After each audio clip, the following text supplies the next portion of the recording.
আজকে আমি বানাতে চলেছি ভাঁচন, যা চৈত্র সংক্রান্তিতে রান্না করা হয়। তো প্রথমে কি করতে হবে, কড়াইতে সর্ষের তেল দিয়ে তেল গরম হয়ে আসলে শুকনো লঙ্কা, তেজপাতা, পাঁচফোড়ন সম্বাদ দিতে হবে।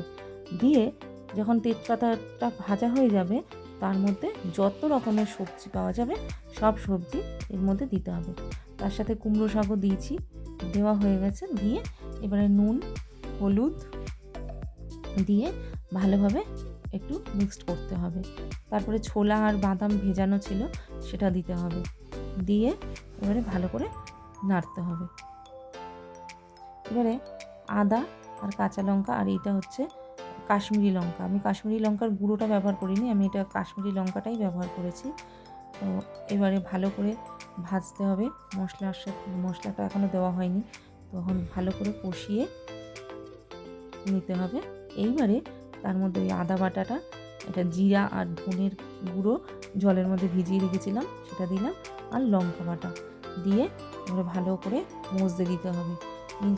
ভালো করে মিক্স করতে হবে। এবার চাপা দিয়ে মিক্সটা করতে হবে। এবার নারকেল ভাজা দিয়ে দিয়েছি, দিয়ে এবারে ভালো করে দেখো কত সুন্দর মজে গেছে। তো এরকমভাবে ভালোভাবে নাড়তে হবে যাতে সব সবজি সমানভাবে সেদ্ধ হয়ে যায়।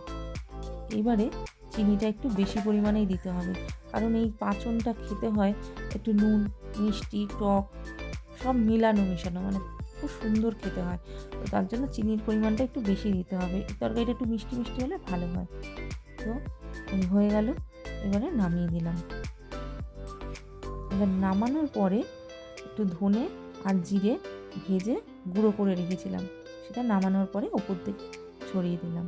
তো দেখো তোমরা কেমন হয়েছে, একবার অবশ্যই কমেন্ট করে জানিও যে কেমন লাগলো দেখতে।